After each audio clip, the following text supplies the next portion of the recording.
Hello বন্ধুরা, আজ আমি আপনাদেরকে চিলি চিকেন করে দেখাবো। হ্যাঁ, আমি এই চিকেনটাকে কেটে দেখুন কত পাতলা পাতলা করে নিয়েছি। এরকম আপনারাও কেটে এরকম পাতলা পাতলা করে নেবেন। এখন আমি এটাকে ম্যারিনেট করে রাখার জন্য কিছু কিছু মশলা দিচ্ছি। একটু আদা বাটা, একটু রসুন বাটা, একটু লঙ্কার গুঁড়ো, আর আমি একটু এতে জিরা বাটা দিচ্ছি, কেননা অনেকে জিরে বাটা দেয় না, আমি দেই। আর আমার ঘরে ভিনিগার ছিল না, তাই আমি লেবু দিচ্ছি। আপনারা চাইলে ভিনিগারটাও দিতে পারেন। আমার কাছে ভিনিগার ছিল না, তাই আমি এই লেবুর রসটাই দিয়ে এটাকে ম্যারিনেট করছি।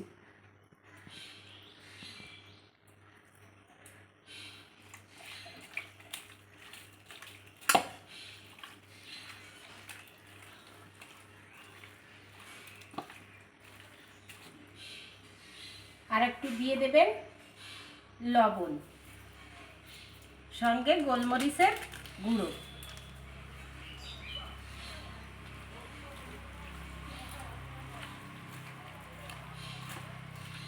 এইভাবে মশলা মেখে এটাকে আপনি 1 ঘন্টার জন্য ফ্রিজে রেখে দেবেন।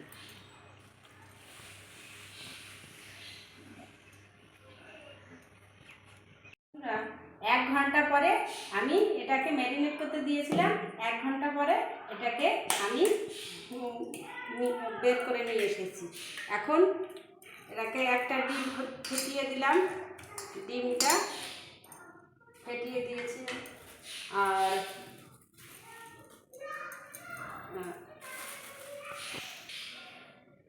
ডিম ফাটিয়ে দিয়েছি, আর কর্নফ্লাওয়ার দিয়ে দেব আমি 2 চামচ।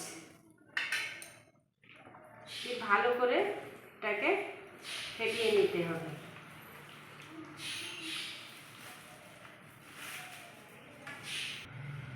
আমি কড়াই বসিয়ে দিয়েছি, কড়াইটা একটু লাল হয়ে গেছে। এবার আমি তেল দিয়ে দিচ্ছি।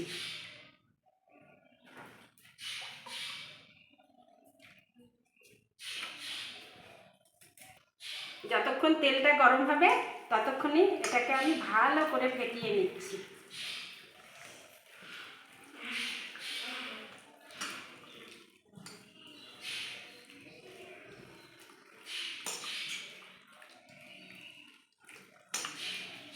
দেখুন,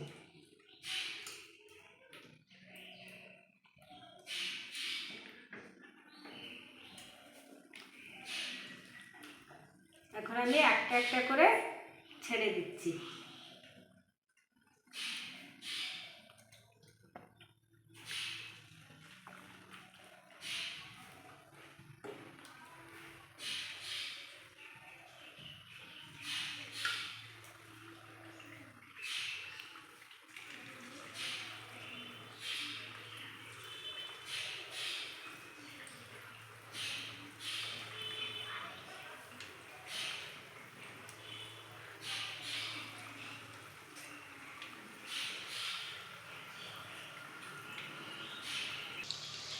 গ্যাসটাকে একটু কম করে রাখবেন, যাতে এটা ভিতরটা ভালোভাবেই হয়ে যায়। এটাকে আমি এখন উল্টে দিচ্ছি।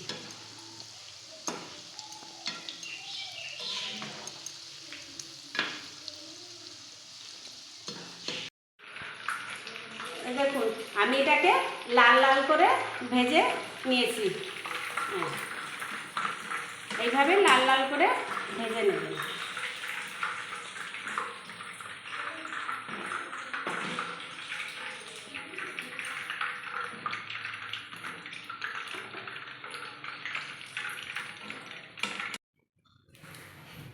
এবার আমার সবকটা চিকেন ভাজা হয়ে গেছে। যে তেলটা ছিল ওই তেলটার ভিতরে আমি একটু আদা কুচি,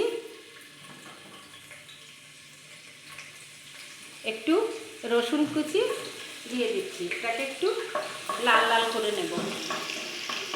আর যতক্ষণ লাল হচ্ছে, দেখুন আমি পেঁয়াজটাকে এইভাবে কেটে নিয়েছি, আর ক্যাপসিকামটাকে ওইভাবে কেটে নিয়েছি, একটু টমেটো ওই সাইজেই কেটে নিয়েছি। এখন এটাকে একটু লাল লাল হয়ে গেলে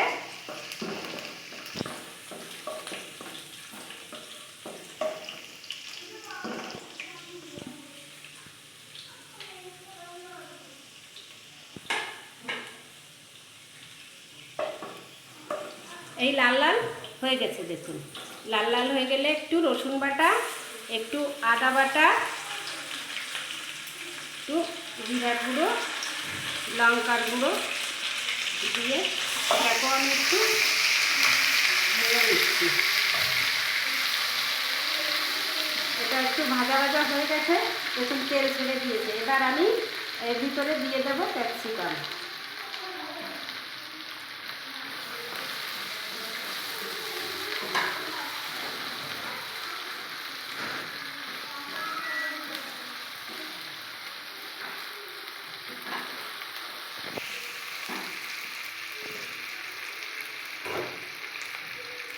একটু ঢেকে দেব।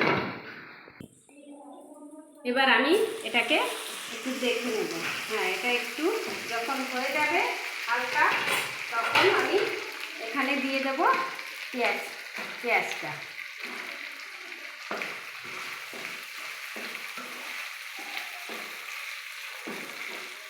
টমেটোটাও দিয়ে দেব। যতক্ষণ এটা হতে থাকে আমি এটাকে একটু ঢাকা দিয়ে দেব। আর আমি উপকরণ বানিয়ে নেব। সোয়া সস নিয়ে নেব আমি 2 টেবিল চামচ,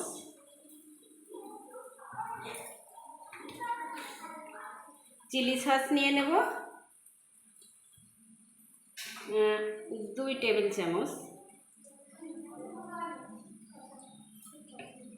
আর আমি নিয়ে নেব টমেটো সস,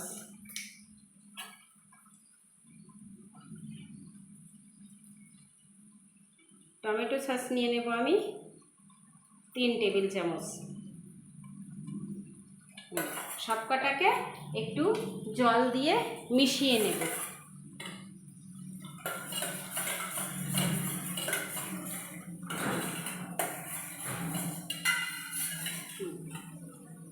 এখন আমি আবার একটু দেখে নেব এটা কতটা হয়েছে। এটা একটু ভাজা ভাজা হবে।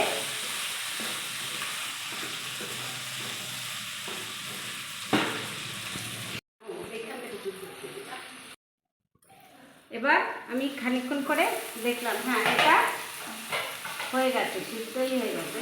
এবার আমি এতে দিয়ে দেব ওই যে সোয়া সস, টমেটো সস আর চিলি সস যেটাকে আমি মিশিয়ে নিয়েছিলাম, এটাকে দিয়ে দেবো। এটাকে দিয়ে একটু নাড়াচাড়া করবো।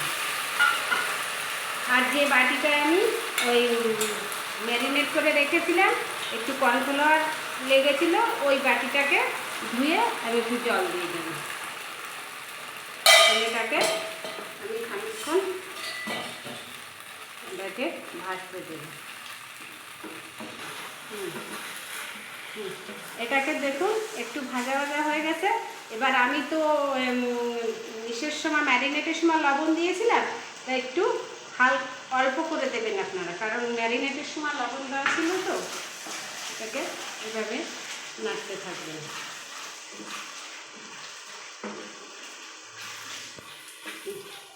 যতক্ষণ এটাকে কষাবেন, যতক্ষণ কর্নফ্লাওয়ারের গন্ধটা না থাকে। এবার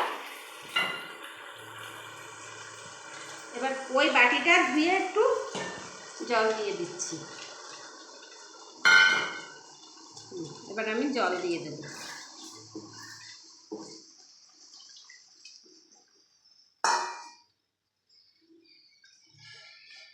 জল দিয়ে এটাকে আমি ঢাকা দিয়ে দেব হওয়া পর্যন্ত। দেখুন জলটা ফুটে উঠেছে। এবার জলটা ফুটে উঠেছে, এবার আমি এই ভেজে রাখা চিকেনগুলি দিয়ে দেব।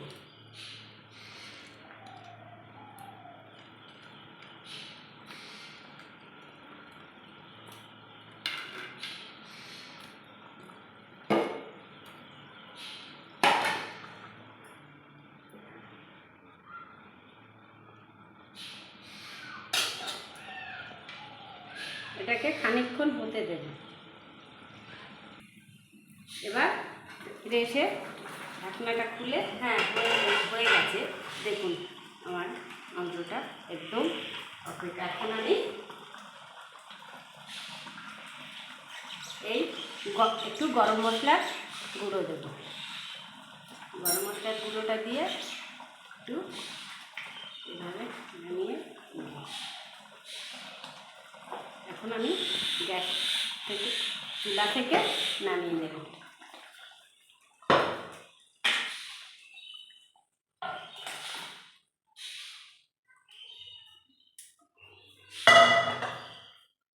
দেখুন আমার রেডি চিলি চিকেন। এইভাবে আপনারা বানিয়ে খেয়ে দেখবেন এবং আমাকে কমেন্ট করে জানাবেন কেমন হয়েছে।